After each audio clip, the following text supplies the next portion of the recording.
ಆತ್ಮೀಯ ವಿದ್ಯಾರ್ಥಿಗಳಿಗೆ ಸ್ವಾಗತ. ನಾನು doctor Chidanand K Badiger, Anand education ಅಕಾಡೆಮಿಯಿಂದ ಮಾತಾಡ್ತಾ ಇದ್ದೀನಿ. ಮೊದಲನೇದಾಗಿ ನಮ್ಮ ಚಾನಲ್ ಸ್ಟಾರ್ಟ್ ಆಗಿ 4 ತಿಂಗಳ ಆಯಿತು. ಈ 4 ತಿಂಗಳಲ್ಲಿ ನಿನ್ನೆಗೆ 1,000 ವ್ಯೂಸ್ಗಳನ್ನು ದಾಟಿದೆ ಅಂತ ಹೇಳಲಿಕ್ಕೆ ಭಾಳ ಸಂತೋಷ ಆಗ್ತದೆ. ತಮಗೆಲ್ಲ ಈ ಮೂಲಕ ಅಭಿನಂದನೆಗಳನ್ನು ಸಲ್ಲಿಸ್ತಾ ಇದ್ದೀನಿ. ಇನ್ನೂ ಹೆಚ್ಚು ನಮ್ಮ ವಿಡಿಯೋಗಳನ್ನು ನೋಡಬೇಕು, ಶೇರ್ ಮಾಡಬೇಕು, ಮತ್ತು ಸಬ್ಸ್ಕ್ರೈಬ್ ಮಾಡಿರಿ, ಶೇರ್ ಮಾಡಿರಿ ಅಂತ ಹೇಳ್ತಾ ಇವತ್ತಿನ ವಿಡಿಯೋವನ್ನು ಸ್ಟಾರ್ಟ್ ಮಾಡೋಣ. ನಾವು PUC ಪ್ರಥಮ ವರ್ಷದ ವಿದ್ಯಾರ್ಥಿಗಳಿಗೆ ಅಕೌಂಟೆನ್ಸಿ ಕ್ಲಾಸಸನ್ನು ಮಾಡ್ತಾಯಿದ್ದೀವಿ.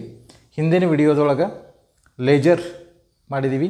ಆ ಲೇಜರ್ ಮೇಲೆ ಒಂದು ಪ್ರಾಬ್ಲಮನ್ನು ಬಿಡಿಸಿದ್ದೀವಿ. ಯಾವ ರೀತಿ ಜರ್ನಲ್ ಎಂಟ್ರೀಸನ್ನು ಲೇಜರಿಗೆ ಪೋಸ್ಟಿಂಗ್ ಮಾಡಬೇಕು ಮತ್ತು ಲೇಜರ್ ಬ್ಯಾಲೆನ್ಸಸ್ ಮಾಡಬೇಕು, ಬ್ಯಾಲೆನ್ಸಿಂಗ್ ಮಾಡಬೇಕು ಅನ್ನೋದನ್ನು ಹಿಂದಿನ ಒಂದು ವಿಡಿಯೋದೊಳಗೆ ತಿಳ್ಕೊಂಡಿದ್ದೀವಿ. ಈ ಮುಂದಿನ ವಿಷಯ ಬಂದು ಸಬ್ಸಿಡರಿ ಬುಕ್ಸ್ ಸ್ಟಡಿ ಮಾಡೋಣ. Meaning of subsidiary books to provide work to number of clerks at a time at the business office. The original book, that is a journal, was subdivided into 9 books. Those books are called subsidiary books, or subsidiary books are nothing but the subdivision of journal. No, to provide work to the number of clerks at a time in the business office, we divide the original journal book, the prime book. Journal was subdivided into 9 books. Those books are called as the subsidiary books. No, journal ಅನ್ನುವಂಥ first ಏನು book ಅದ ಆ ಬುಕ್ಕನ್ನು divide ಮಾಡಿ ನಾವು 9 ಬುಕ್ಗಳನ್ನಾಗಿ ಮಾಡ್ತೀವಿ. ಆ 9 ಬುಕ್ಗಳಿಗೆ ನಾವು ಏನಂತೀವಿ? ಸಬ್ಸಿಡರಿ ಬುಕ್ಸ್ ಅಂತ ಕರಿತೀವಿ.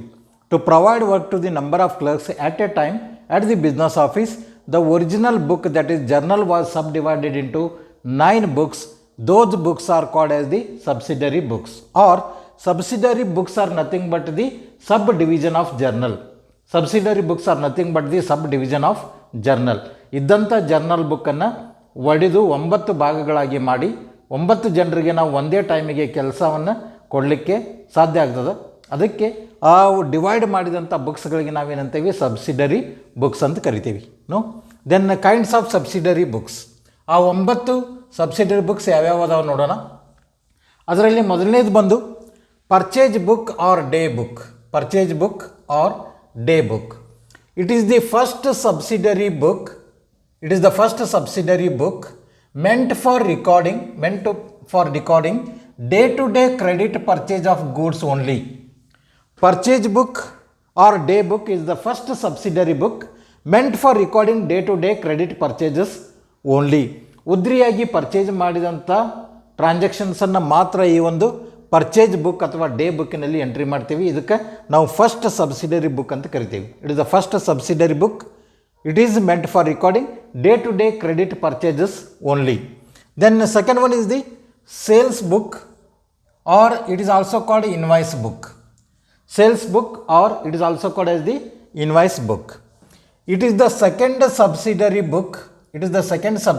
book meant for recording day-to-day credit sales of goods only. Sales book, it is also called as the invoice book. It is the second subsidiary book. It is meant for recording day-to-day credit sales of goods only. ಪ್ರತಿ ದಿವಸ ಉದ್ರಿಯಾಗಿ ಮಾರಾಟ ಮಾಡಿದಂಥ ಟ್ರಾನ್ಸಾಕ್ಷನ್ಸನ್ನು entry ಮಾಡಲಿಕ್ಕೆ ನಾವು sales ಬುಕ್ಕಿನಲ್ಲಿ entry ಮಾಡ್ತೀವಿ. ಅದಕ್ಕಾಗಿ ಇದು second subsidiary book ಅಂತ ಕರಿತೀವಿ, sales book or invoice book. Then third ಬಂದು purchase returns book or returns outward book. Purchase returns book or returns outward book. It is the third subsidiary book meant for recording the goods returned back to the suppliers. ನಾವು purchase ಮಾಡಿದಂಥ ಗೂಡ್ಸನ್ನು ನಮ್ಮ ಸಪ್ಲೈಯರ್ಗೆ ಕೆಲವೊಂದು ಸಂದರ್ಭದಲ್ಲಿ ನಾವು return ಮಾಡ್ತೀವಿ. ಯಾವಾಗ? ಅವು ಸರಿ ಇಲ್ದಾಗ ಅಥವಾ ಏನಾದರೂ ಡ್ಯಾಮೇಜಸ್ ಇದ್ದರೆ ಗೂಡ್ಸನ್ನು ಅದನ್ನು ನಾವು ಪರ್ಚೇಸ್ ಮಾಡಿದಂಥ ಗೂಡ್ಸನ್ನು ನಮ್ಮ ಸಪ್ಲೈಯರ್ಗೆ ನಾವು ರಿಟರ್ನ್ ಕಳಿಸೋದಕ್ಕೆ ಏನಂತೀವಿ ಪರ್ಚೇಸ್ ರಿಟರ್ನ್ಸ್ ಅಂತ ಕರಿತೀವಿ. ಇವೆಲ್ಲ ಸೇಲ್ಸ್ ರಿಟರ್ನ್ಸ್, ಪರ್ಚೇಸ್ ರಿಟರ್ನ್ಸ್ ಅವನ್ನೆಲ್ಲ ನಾನು ಹೇಳಿದ್ದೀನಿ, ಅವನ್ನೆಲ್ಲ ನೋಡ್ಕೊಡ್ರಿ. ಪರ್ಚೇಸ್ ರಿಟರ್ನ್ಸ್ ಬುಕ್ನಲ್ಲಿ ನಾವು ವಾಪಸ್ ತಿರುಗಿ ನಮ್ಮ ಸಪ್ಲೈಯರ್ಗೆ ಕಳಿಸುವಂಥ ಗೂಡ್ಸ್ಗಳ ಟ್ರಾನ್ಸಾಕ್ಷನ್ಸನ್ನು ಈ ಒಂದು ಬುಕ್ಕಿನಲ್ಲಿ ಎಂಟ್ರಿ ಮಾಡ್ತೀವಿ. Purchase returns book or returns outward book. Then fourth one is the sales book, sales returns book or returns inward book. Sales returns book or returns inward book. It is the fourth subsidiary book. It is the fourth subsidiary book meant for recording the goods returned by the customers. The goods returned by the customers. ನಾವು ಉದ್ರಿಯಾಗಿ ಮಾರಾಟ ಮಾಡಿದಂಥ ಗೂಡ್ಸನ್ನು ನಾವು ಎದರೊಳಗೆ entry ಮಾಡಿರ್ತೀವಿ? Sales ಬುಕ್ನಲ್ಲಿ entry ಮಾಡಿರ್ತೀವಿ. ಅದು ಅವಾಗ ನಮ್ಮ ಕಸ್ಟಮರ್ ನಾವು ಕಳಿಸಿದಂಥ ಗೂಡ್ಸ್ ಸ್ಯಾಂಪಲಿಗೆ ಸರಿಯಾಗಿಲ್ಲ, ಏನಾದರೂ ಡ್ಯಾಮೇಜಸ್ ಅಂದರೆ ನಮ್ಮ ಕಸ್ಟಮರ್ ನಮಗೆ ತಿರುಗಿ ಕಳಿಸ್ತಾರೆ. ಹೌದಾ? ನಾವು ಮಾರಾಟ ಮಾಡಿದಂಥ ಗೂಡ್ಸ್ ನಮಗೆ ತಿರುಗಿ ಬಂದರೆ ಅದಕ್ಕೇನಂತೀವಿ ನಾವು ಸೇಲ್ಸ್ ರಿಟರ್ನ್ಸ್ ಅಂತೀವಿ. ಆ ಸೇಲ್ಸ್ ರಿಟರ್ನ್ಸ್ಗಳನ್ನು ಸೇಲ್ಸ್ ರಿಟರ್ನ್ಸ್ ಬುಕ್ಕಿನಲ್ಲಿ ನಾವು ಎಂಟ್ರಿ ಮಾಡ್ತೀವಿ. Sales returns book or returns inward book ಅಂತ ಕರಿತೀವಿ ಇದಕ್ಕೆ. It is the fourth subsidiary book meant for recording the goods returned by the customers. ನಮ್ಮ ಕಸ್ಟಮರ್ಸ್ ನಮಗೆ ಗೂಡ್ಸನ್ನು ಹಿಂದಿರುಗಿಸಂಥ ಗೂಡ್ಸನ್ನು ನಾವು ಇದರೊಳಗೆ ಎಂಟ್ರಿ ಮಾಡ್ಕೊತೀವಿ. No then next one is the cash book, fifth subsidiary book.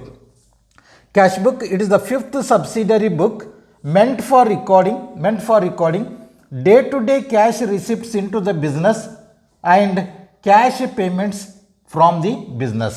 No, cash book is the fifth subsidiary book. It is meant for recording day-to-day cash receipts into the business and cash payments from the business. ಪ್ರತಿ ದಿವಸ ಬಿಸ್ನೆಸ್ಸಿಗೆ ಬಂದಂಥ ಕ್ಯಾಶನ್ನು record ಮಾಡಲಿಕ್ಕೆ ಮತ್ತು ಪ್ರತಿ ದಿವಸ ನಾವು ಆಫೀಸ್ನಿಂದ ಬಿಸ್ನೆಸ್ನಿಂದ paid ಮಾಡಿದಂಥ cash ಬಗ್ಗೆ ಎಂಟ್ರಿ ಮಾಡ್ಕೊಳ್ಳಿಕ್ಕೆ ನಾವು ಈ ಕ್ಯಾಶ್ ಬುಕ್ಕನ್ನು ರೆಫರ್ ಮಾಡ್ತೀವಿ. This cash book is the fifth subsidiary book ಅಂತ ಕರಿತೀವಿ ನಾವು. ಮುಂದಿನ ಒಂದು ಸಬ್ಸಿಡರಿ ಬುಕ್ಸನ್ನು ಮುಂದಿನ ವಿಡಿಯೋದೊಳಗೆ ನೋಡೋಣ. ಈ ಒಂದು ವಿಡಿಯೋ ನಿಮಗೆ ಲೈಕ್ ಆಗಿದೆ ಅಂತ ತಿಳ್ಕೊಂಡಿದ್ದೀನಿ.